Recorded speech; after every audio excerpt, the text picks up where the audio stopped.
ओम शांति। 11 अक्टूबर की मुरली के सभी पॉइंट से पहले देखेंगे आज की मुरली की हेडिंग। बाबा ने कहा, मीठे बच्चे बाप की याद के साथ साथ ज्ञान धन से संपन्न बनो। बुद्धि में सारा ज्ञान घूमता रहे तब अपार खुशी रहेगी। सृष्टि चक्र के ज्ञान से तुम चक्रवर्ती राजा बनेंगे। आज की मुरली से 2 प्रश्न हैं। पहला, किन बच्चों की प्रीत बाप से नहीं हो सकती? उत्तर है, जो रौरव नरक में रहने वाले विकारों से प्रीत करते हैं, ऐसे मनुष्यों की प्रीत बाप से नहीं हो सकती। तुम बच्चों ने बाप को पहचाना है, इसलिए तुम्हारी बाप से प्रीत है। आज की मुरली से दूसरा प्रश्न है, किसे सतयुग में आने का हुक्म ही नहीं है? उत्तर सुनाए बाबा ने, बाप को भी सतयुग में आना नहीं है तो वहाँ काल भी नहीं आ सकता है। जैसे रावण को सतयुग में आने का हुक्म नहीं, ऐसे बाबा कहते, बच्चे मुझे भी सतयुग में आने का हुक्म नहीं। बाबा तो तुम्हें सुखधाम का लायक बनाकर घर चले जाते हैं, उन्हें भी लिमिट मिली हुई है। आज की मुरली से पहला मुख्य पॉइंट ध्यान से सुनेंगे। अंदर में यह ज्ञान है ना कि हम आत्माएं याद की यात्रा पर हैं। यात्रा अक्षर तो जरूर दिल में आना चाहिए। जैसे वह यात्रा करते हैं हरिद्वार अमरनाथ जाने की, यात्रा पूरी की फिर लौट आते हैं। यहाँ फिर तुम बच्चों की बुद्धि में है कि हम जाते हैं शांति धाम। बाप ने आकर हाथ पकड़ा है, हाथ पकड़कर पार ले जाना होता है ना। कहते भी हैं हाथ पकड़ लो क्योंकि विषय सागर में पड़े हैं। अब तुम शिव बाबा को याद करो और घर को याद करो। अंदर में यह आना चाहिए कि हम जा रहे हैं। इसमें मुख से कुछ बोलना भी नहीं है। अंदर में सिर्फ याद रहे बाबा आया हुआ है लेने लिए। याद की यात्रा पर जरूर रहना है। इस याद की यात्रा से ही तुम्हारे पाप कटने हैं, तब ही फिर उस मंजिल पर पहुंचेंगे। आज की मुरली से दूसरा मुख्य पॉइंट, हम आत्माओं को बाप को याद कर घर जाना है। घर पहुंचेंगे फिर बाप का काम पूरा हुआ। बाप आते ही हैं पतित से पावन बनाकर घर ले जाने। पढ़ाई तो यहाँ ही पढ़ते हैं, भल घूमो फिरो, कोई भी काम काज करो, बुद्धि में यह याद रहे। योग अक्षर में यात्रा सिद्ध नहीं होती है, योग सन्यासियों का है। वह तो सब है मनुष्यों की मत। आधा कल्प तुम मनुष्य मत पर चले हो, आधा कल्प दैवी मत पर चले थे। अभी तुमको मिलती है ईश्वरी मत। योग अक्षर नहीं कहो, याद की यात्रा कहो। आत्मा को यह यात्रा करनी है। वह होती है जिस्मानी यात्रा, शरीर के साथ जाते हैं। इसमें तो शरीर का काम ही नहीं। आत्मा जानती है हम आत्माओं का वह स्वीट घर है। बाप हमको शिक्षा दे रहे हैं जिससे हम पावन बनेंगे।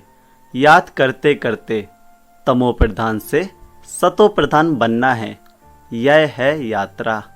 आज की मुरली से तीसरा मुख्य पॉइंट, इस सृष्टि चक्र की नॉलेज से तुम चक्रवर्ती राजा बनते हो। बुद्धि में यह ज्ञान है, इसमें चक्कर लगाया है। फिर हम घर जाएंगे, फिर नए सिरे चक्र शुरू होगा। यह सारा ज्ञान बुद्धि में रहे तब खुशी का पारा चढ़े। बाप को भी याद करना है, शांति धाम सुख धाम को भी याद करना है।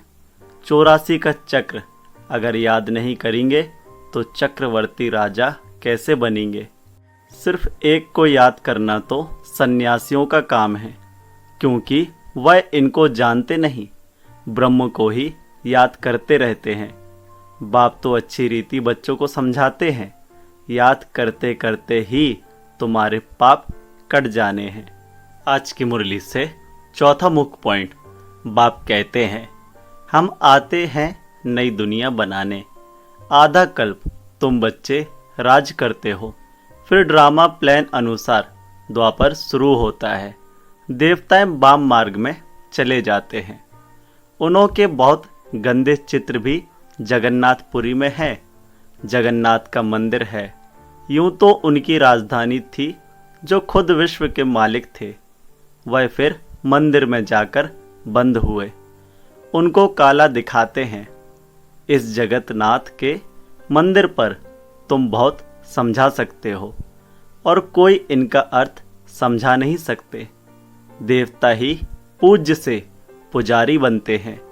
वह लोग तो हर बात में भगवान के लिए कह देते, आपे ही पूज्य, आपे ही पुजारी। आप ही सुख देते हो, आप ही दुख देते हो। बाप कहते हैं मैं तो किसी को दुख देता ही नहीं हूँ।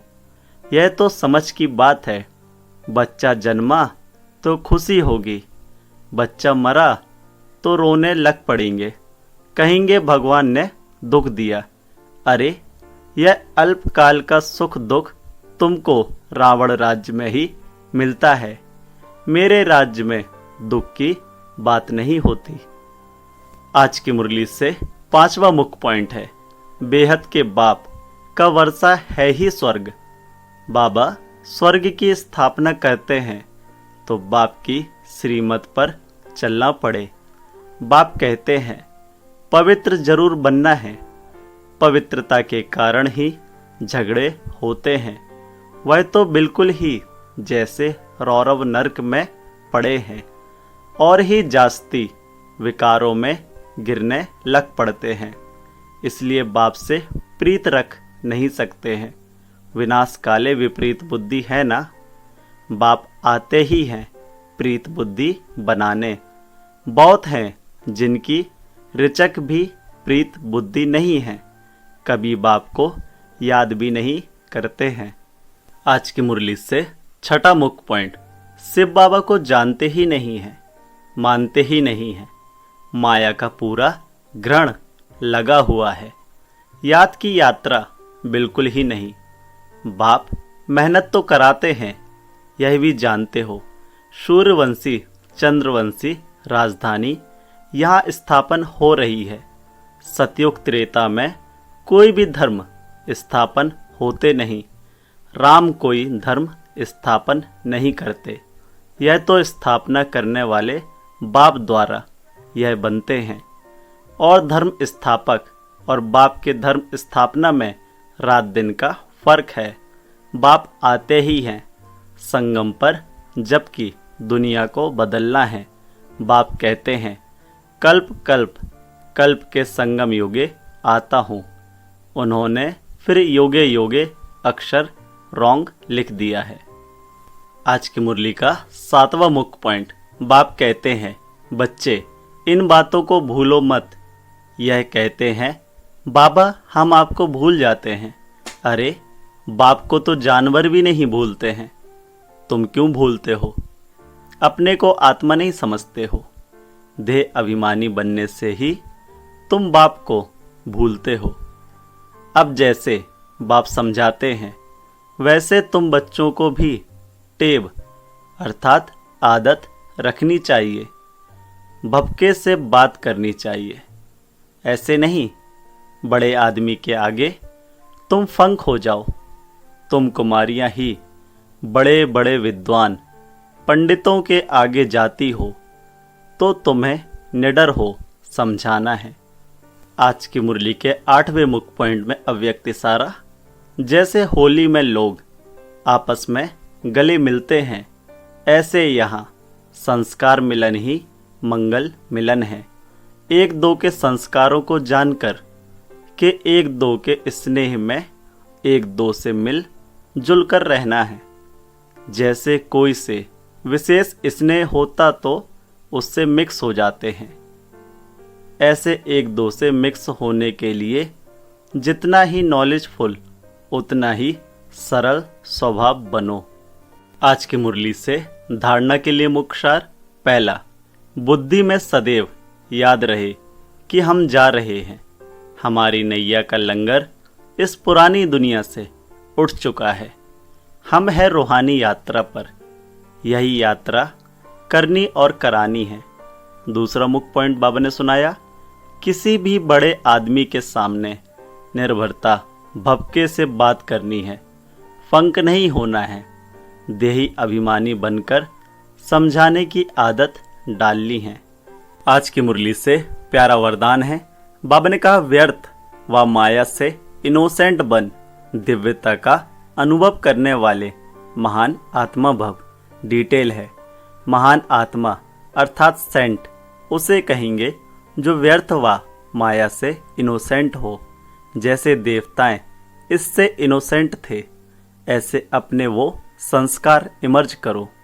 व्यर्थ के अविद्या स्वरूप बनो, क्योंकि यह व्यर्थ का जोश कई बार सत्यता का होश, यथार्थता का होश समाप्त कर देता है।